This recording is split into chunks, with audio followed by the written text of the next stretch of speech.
Guys, this is part 5 of the Canada trip. This is the last part, and we're going to the cool museum, Oasis. It has a lot of painting of Van Gogh. This is very awesome. So make sure to check out my jungle video after this video. And we'll be in the Oasis in a few minutes. Listen.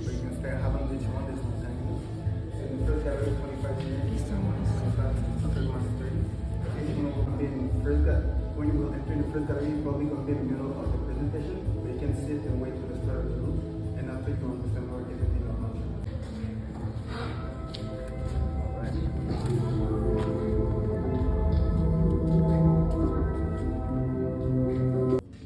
On the morning you wake to the end of the world, take your body back to the kite, to the place our kupuna taught us life began. First pole, then coral, then slime, then a whole universe fitting into a space smaller than a grain of sand.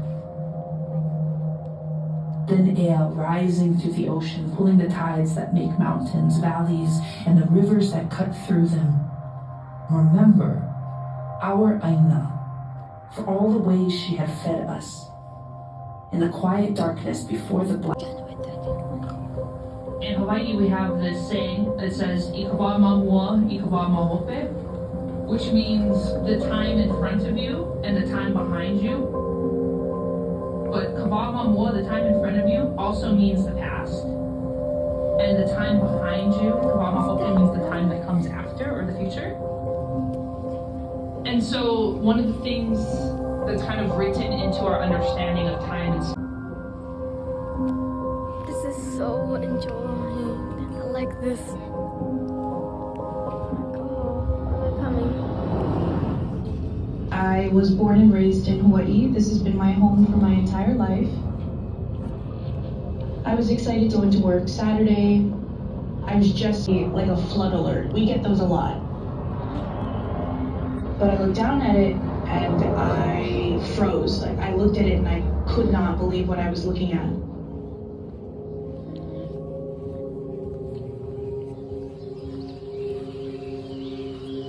You initially can't even process it. It's something you have to stare at for a moment and say, wait a minute, what is this? This is not possible. And then the fear jumps in. This could be possible. And straight away I realized if I'm getting this message, so is everyone across the island. First to be with loved ones. If people were with their kids, it was, where do we go to protect them? How do we protect them?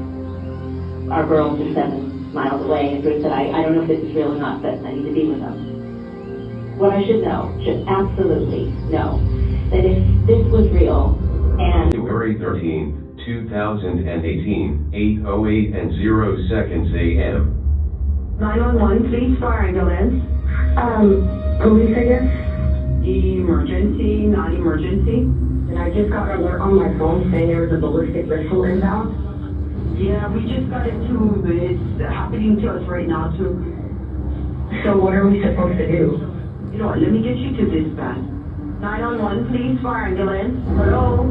There's the saying that there's a missile coming to Hawaii? Yeah, you know what, we just got on our personal phones too, and we're trying to look on the news. As much as you know, that's how much we know. But we're still trying to figure out what this whole message is about. I'm so sorry, sir. All lines are busy. Yeah, right now we're getting inundated with calls asking, and we don't have the answer right now because we just got it.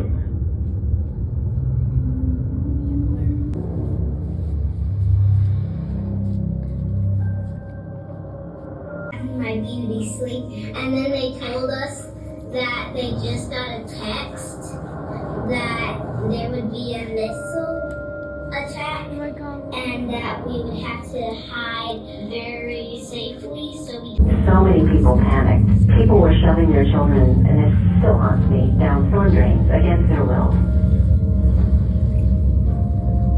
How do you explain it to a child that has no idea what this is, but that it doesn't make any rational sense that we would live in a world where we would have to do this?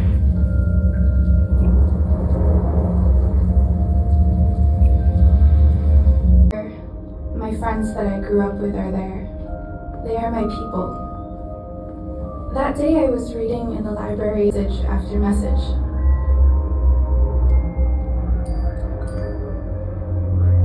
Did you all get the missile alarm? I have no clue where we're supposed to. Sirens were heard in Manoa, but no, there's nothing on the news. Should we drive to somewhere with a base? My dad is going to Kulaloa Ranch to help people into the bunker. I'm freaking out. I don't have Jada with me.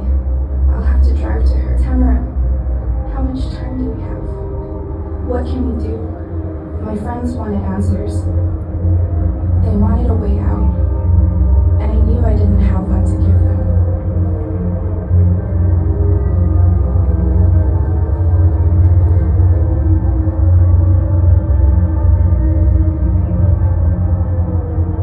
If this alert was real, people on the ground had 15 minutes or less.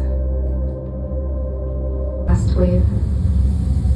Beyond the flames, radiation from fall. I remember looking at my dad, and he was just sitting there, and he said, "We're 5 miles from Pearl Harbor. There's nothing we can do." For it to suddenly come at, like 8 o'clock in the morning, "Hey, what have you done with your life? And are you happy with that? Are you ready to just go right now? Are you good with that?" I quietly texted my best friend saying, "I love you, I'm really proud of you, and I know you're gonna do really good things with your life."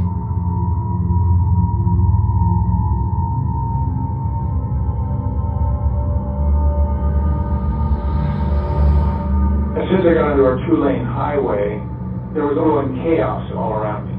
People driving at high speed. We were all in our pajamas and we just were running, and I started sobbing because I didn't want to die.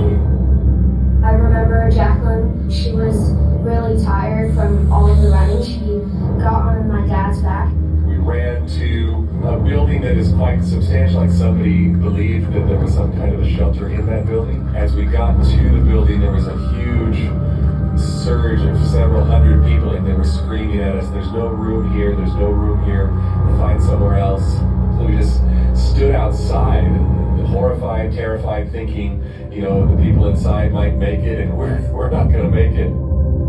I just kept thinking, we're gonna feel all of the heat, there's going to be pain.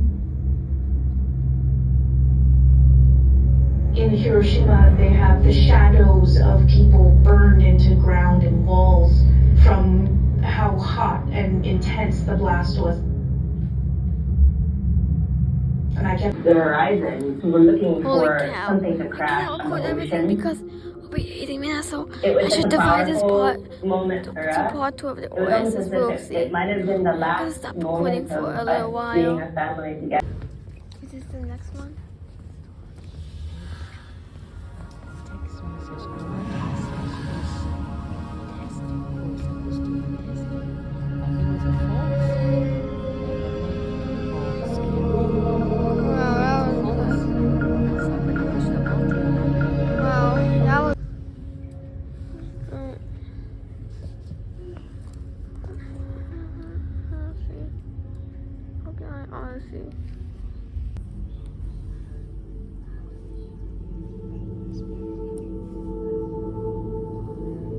How come it's dark on my phone? Yes, it might be a little better. Well, oh, Tokyo, Japan. Take a look.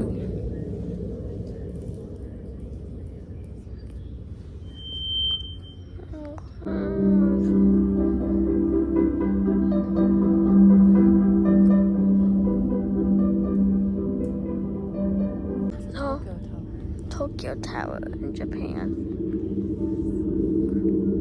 Wow, hopefully we go to Japan this summer also.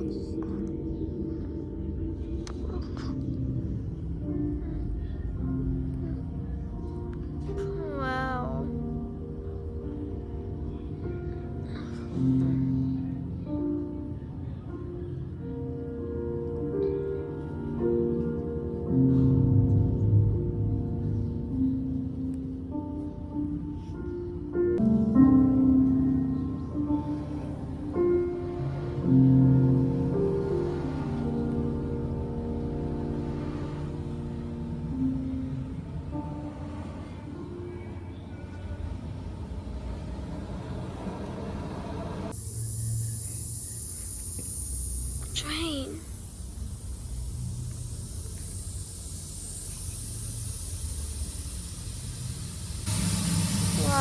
This is so much fun. This is so much fun.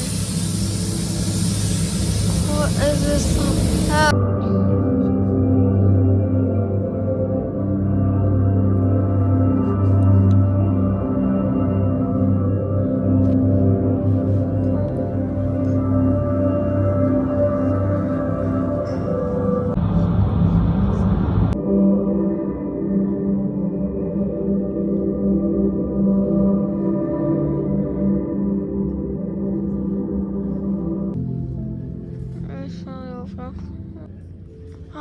Just special effects. You were the soundtrack of my childhood. There, it might continue. How come we left that one? It might continue. Wait, was that video over there? Yeah, but why we can't say that? With tape, like pancake. The other room is over. No. There's a painting on your back wall that customers always ask about. I get so bored listening to my dad explain your history to them. The Battle of Agua, and of course, at the battle was Empress Taitu herself. She was a fierce leader, and she was a commander. She had 5,000 troops under her. He's the white guy who just schooled you on Ethiopian history. And my mom, I see those always little eyes going on out of top. her way, making sure I spoke Bamarinya. Actually, cultures meant I was from both and neither. But you understood my pain. And I grew to admire your spirit of resistance. It reminds me.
Country.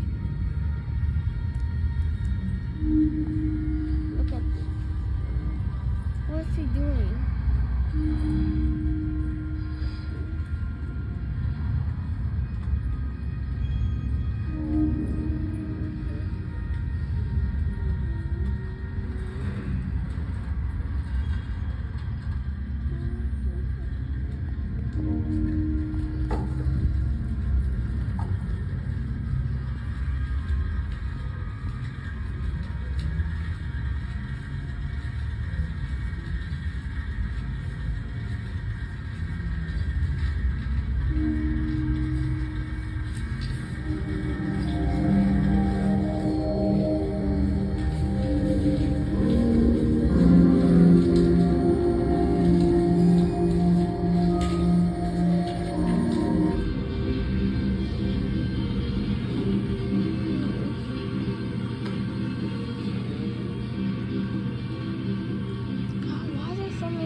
Yeah, this is definitely South Africa.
groups of people walking together or apart.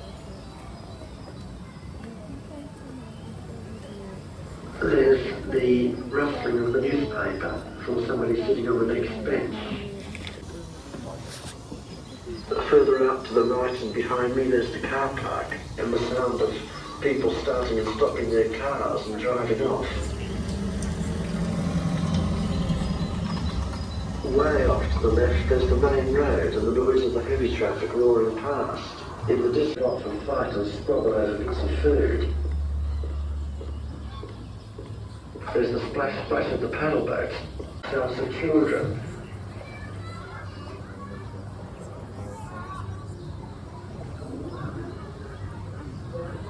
This is all set against the breeze blowing in the trees behind me. And the myriad voices and sounds coming from all these directions create a panorama of music and information, which is absorbing and fascinating.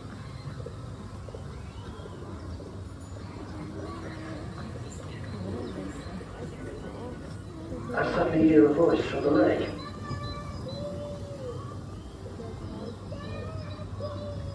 My children are there, and previously they were not there, not until they cried out.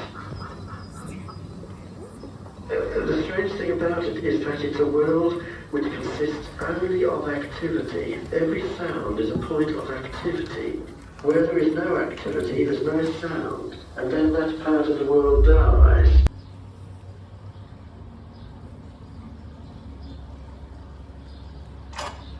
And it gradually occurred to me that the concept of a nice day is very largely a visual concept, because what a nice person means by a nice day is a clear blue sky, it being reasonably warm, the sun shining. In the blind person's appreciation of weather, wind takes the place of sun.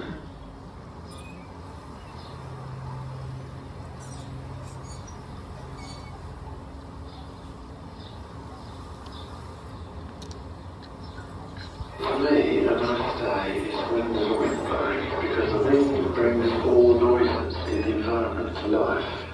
The rustling of the leaves, the blowing of paper along the footpath, and the sounds of the wind around the edges of the building.